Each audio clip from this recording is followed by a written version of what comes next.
From a young age, I realized that I had a unique connection with nature. It wasn't something I fully understood, but it was impossible to ignore. I heard whispers in the wind, like distant songs that only I could hear. I saw dancing shadows among the trees, ethereal figures that seemed to watch me with curiosity and, perhaps, even affection. It was as if the forest around our village had a life of its own and wanted to communicate with me. It was my grandfather, Kofi, who first noticed and understood what was happening. He was the village elder, a wise man who deeply knew the mysteries of our land. One day, as I was sitting by the river, watching the reflections of the leaves in the water, he came over and sat down next to me. "Ayo," he began, his voice as serene as the river's flow. "You know you're special, don't you?" I looked at him, confused. "Special? What do you mean, Grandpa?" "I see how you interact with nature. How it responds to you. The spirits of the forest whisper to you, my grandson. You have a rare gift, a gift that needs to be understood and cultivated." From that day on, Kofi started teaching me about the forest spirits. He told me old stories, passed down from generation to generation, about how these spirits protected the village and helped maintain harmony between humans and nature. I listened attentively, fascinated by the legends and, at the same time, feeling a growing responsibility within me. One night, during a ritual around the fire, something extraordinary happened. We were all gathered together, singing and dancing in honor of the spirits. The fire crackled loudly, sending bright sparks against the dark sky. Suddenly, I felt a powerful, almost overwhelming presence. I closed my eyes and, in an instant, I was transported to a place where the forest seemed more alive than ever. The spirits were there, their translucent forms floating around me. "Ayo," a voice whispered, clear as the sound of a falling leaf. "The forest is in danger. A great threat is approaching, and you are the only one who can help us." The sight was so intense it made me fall to my knees. When I opened my eyes, I was back at the fire, with everyone looking at me with concern. My grandfather quickly approached. "What did you see, Ayo?" he asked, holding my shoulders. "The spirits," I replied, still panting. "They warned me of an imminent threat. Something is coming, and we need to be prepared." Kofi nodded, the serious expression on his face confirming the seriousness of the situation. He knew that spirits did not communicate warnings for nothing. We needed to act quickly. The next day, I shared my vision with Zuri, my inseparable friend and one of the bravest warriors in the village. As we walked through the forest, I explained what the spirits had shown me. "Zuri, something big and dangerous is coming. The spirits are worried." She stopped and looked me in the eyes, her determination unshakable. "Then we will do whatever is necessary to protect our village. You are not alone, Ayo. Together, we will find a way." It was from that moment that my journey as a forest protector truly began. With Kofi's guidance and Zuri's unconditional support, I began to explore my gift more deeply. The forest spirits became my allies, revealing secrets and teachings that would be crucial to facing the approaching threat. With each passing day, my connection with the spirits grew stronger. I could feel them in every leaf, every stone, every breath of wind. And I knew, with an unshakable certainty, that I would do everything in my power to protect the forest and the village of Chimera. Harmony between humans and nature depended on it. As soon as I shared my vision with my grandfather, Kofi, and my friend Zuri, I realized the gravity of the situation. Kofi, with his wisdom accumulated over many years, frowned in worry. "Ayo, we need to be alert. The forest is warning us, and we cannot ignore this call," he said, with a serious tone in his voice. Zuri, ever the brave warrior, placed her hand on my shoulder and said, "Don't worry, Ayo. We'll face this together." The village will never be alone as long as we're here. A few days later, the village was visited by strangers who introduced themselves as traders.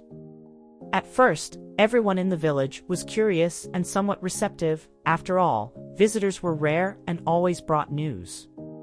Yet something about these men made me uneasy. They had furtive glances and smiles that didn't reach their eyes. A sense of imminent danger hung in the air. One night, while Zuri and I were walking through the forest, we decided to investigate more closely. We hid behind some trees and watched the traders. They were gathered around a fire, talking in low voices. "We'll start mining tomorrow. The forest is full of precious metals. The villagers have no idea what treasure they're sitting on top of," said one of them, with an evil smile. Zuri clenched her fist, her anger evident. "They have no respect for nature. We need to stop them, AO." I nodded, feeling a mixture of fear and determination. We need the help of the spirits. Only they can give us the strength and wisdom necessary to face this threat. That night I came home and told Kofi everything. He was silent for a moment, absorbing the information. "The spirits are with us, AO. They always have been. We need to perform a ritual to ask for your guidance and protection." He placed his hand on my shoulder and looked into my eyes, conveying a sense of security. "You are the key, my grandson. Your gift is our greatest asset." The next day, Zuri and I began preparing the ritual. We collected sacred herbs, lit incense, and drew ancient symbols around a large bonfire in the center of the village. As night fell, the entire village gathered around us, their faces illuminated by the dancing glow of the flames. Kofi began chanting ancient chants, his voice resonating with the power of the ancestors. I felt a rising energy around me, as if the forest itself was answering the call. I closed my eyes and concentrated, letting my spirit connect with the spirits of the forest. "Help us, ancient spirits. Protect our land and our people," I murmured, feeling a presence around me. Suddenly, I felt a strong wind pass by us, and spirits began to manifest themselves in the form of animals and elements of nature. A large eagle landed near me, its piercing gaze fixed on my eyes. "AO, we're here," a voice echoed in my mind. "The threat is real, but together we can face it." The spirits told us about the invaders' weaknesses and taught us ancient defense and combat techniques. They shared secrets about the forest that could help us protect our home. Each lesson absorbed increased my and Zuri's confidence. The next morning, with the guidance of the spirits, we began to prepare the village for the arrival of the invaders. Zuri and the other warriors trained intensely, while I remained in constant communication with the spirits, seeking further advice and strategies.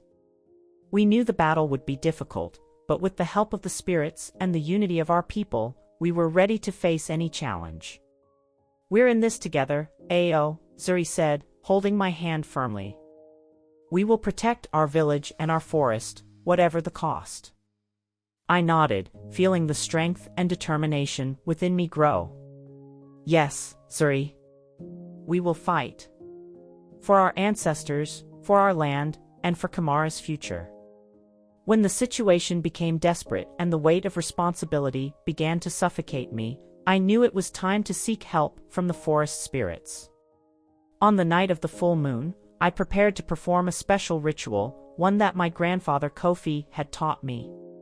He accompanied me to the sacred clearing, where the moon's glow bathed the ground in silvery light.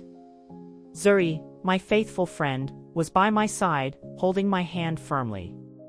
"You're ready for this, AO," she said, her eyes reflecting determination. "Together, we will protect our home." I took a deep breath and began to chant the ancient words of invocation that my grandfather had taught me. The wind whispered through the trees, carrying the sounds of my words to the deepest recesses of the forest.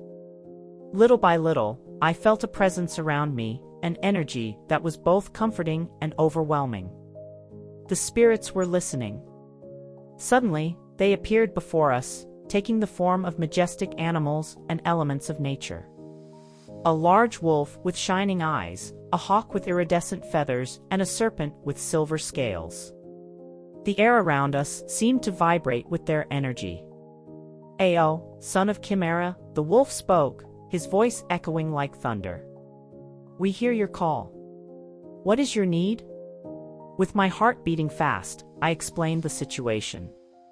Spirits of the forest, our village is in danger. Invaders plan to destroy the sacred harmony of nature to extract precious metals. We need your wisdom and strength to protect our home.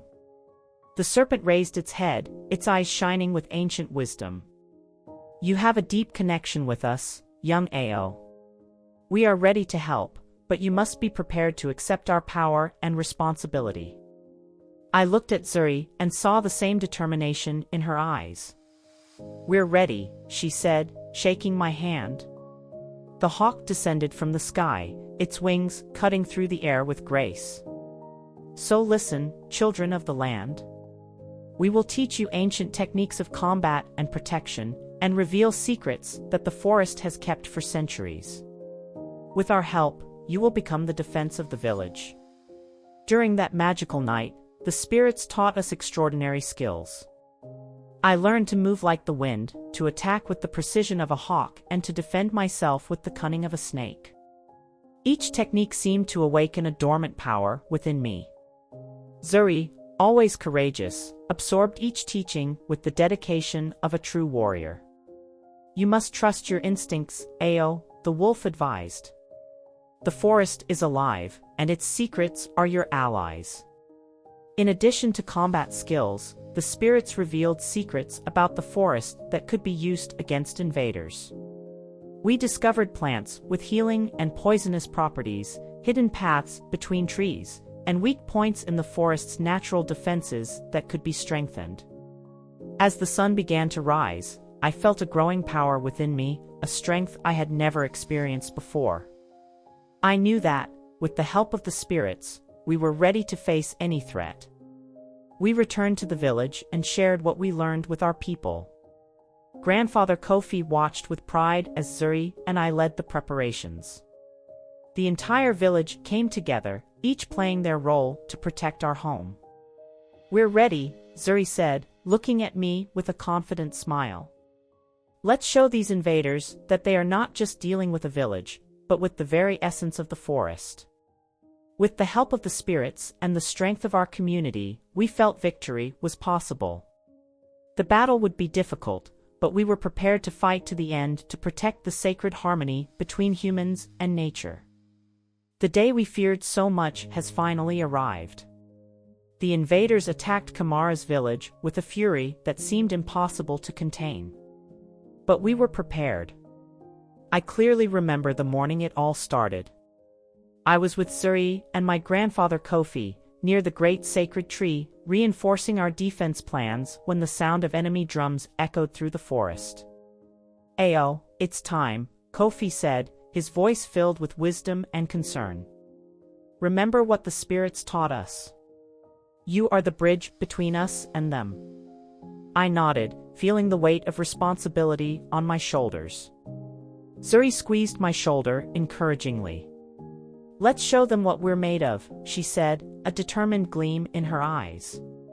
When the invaders burst into the forest, everything seemed to happen in slow motion. I concentrated, closing my eyes and calling to the spirits.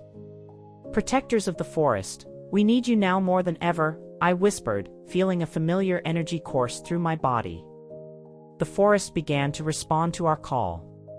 The trees swayed, as if they were waking up from a deep sleep. Animals emerged from the shadows, ready to fight alongside us. It was an impressive and terrifying spectacle at the same time. Zuri led the front line with unparalleled bravery. For Chimera, she shouted, raising her spear. The village warriors, inspired by her courage, followed her with determination. I moved among our defenders, using the teachings of the spirits to guide our steps. At a critical moment, I felt the presence of an ancient spirit, a majestic wolf, at my side. Courage, young Ao, he said in a grave tone, the forest is with you. The battle intensified. The invaders were determined to destroy everything in their path. I saw Kofi fighting bravely, using his healing knowledge to help the injured and his combat skills to fend off enemies. "Don't let them pass," he shouted, his voice echoing like thunder.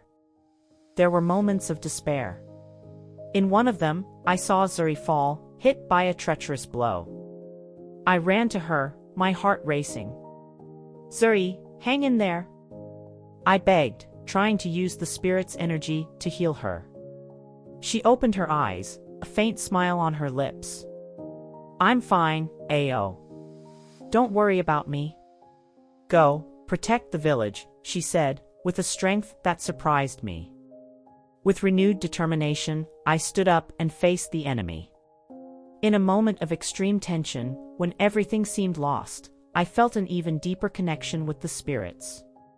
An overwhelming strength came over me, and I knew what I needed to do. I raised my hands to the sky and called a storm.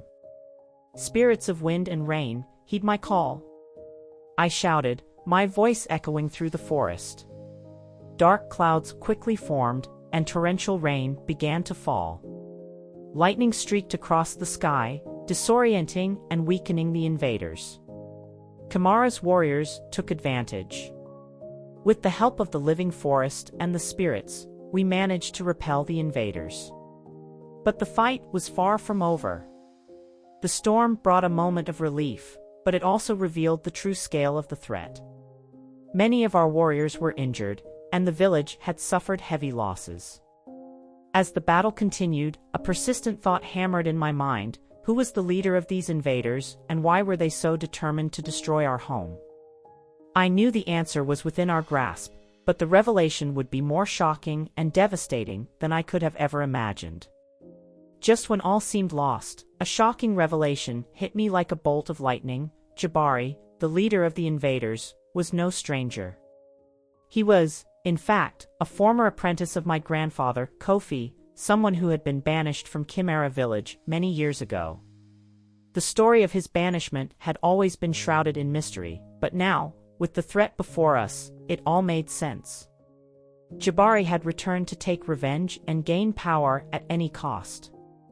"Grandpa, it's him." "Jabari!" I whispered, voice cracking with shock and anger. Kofi looked up, eyes tired, but filled with renewed determination. I knew that one day he might come back, but I didn't expect it to be like this. "Ao, we have to expose the truth. Only then can we win." With this new information, a plan began to form in my mind.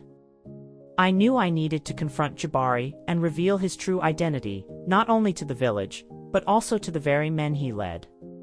Perhaps, upon seeing the truth, they would turn against him. I gathered Zuri and explained the plan. She looked at me with her steady, confident eyes. "I'm with you, Ao. Let's end this once and for all." The final battle raged furiously around us. The sound of clashing swords, war cries, and the roar of the living forest filled the air. Amidst the chaos, I spotted Jabari, his imposing figure standing out among the invaders. I took a deep breath and walked forward, with Zuri by my side. "Jabari!" I shouted, my voice charged with power and determination. "Your time is up. The truth must be revealed." He turned to me, a cruel smile on his lips. "Ao, Kofi's little grandson. So you finally discovered who I am? But it doesn't matter. The forest will be mine and nothing can stop me." "You are mistaken," I replied, feeling the energy of the spirits flowing through me. "You betrayed the village, tried to use magic for your own gain. And now, you will pay for your crimes." Jabari's men began to murmur among themselves, doubt growing on their faces. I took the opportunity and invoked the power of the spirits, creating a vision of the past that showed Jabari being banished for his selfish actions. "See!" I exclaimed, my voice echoing in the clearing. This is the man you follow. He betrayed our village and now wants to destroy everything we value. The invaders began to retreat, confidence in their leader shaken. Jabari, furious, charged at me, but Zuri blocked his attack with her spear. Not so fast, Jabari. You will face justice. With the help of the spirits, I concentrated all my power. The wind began to blow stronger, the trees around us leaned, and an intense light emanated from me. The spirits had granted me one last gift, one final power to defeat Jabari. For Chimera, I shouted, releasing a wave of energy that hit Jabari squarely. He was thrown backwards, falling to the ground with a cry of pain. His own men, now utterly disillusioned, retreated and fled, abandoning their fallen leader. The battle was won. The invaders were dispersed, and Jabari, defeated, was taken prisoner through the village. When the dust settled, the village of Chimera celebrated their victory. I was hugged and congratulated by everyone, but more than that, I felt a deep connection with the forest and the spirits that had helped us. Ao, you are a true protector of the forest, Kofi said, his pride evident. Peace has been restored, and thanks to you, the harmony between humans and nature will never be broken again. Zuri smiled at me, her gaze full of admiration and affection. You did it, Ao. You saved our home. I knew our fight had not been in vain. With the spirits by my side, I was ready for whatever challenges the future brought. Kamara's village was safe, and together, we would continue to protect and honor the forest we loved so much.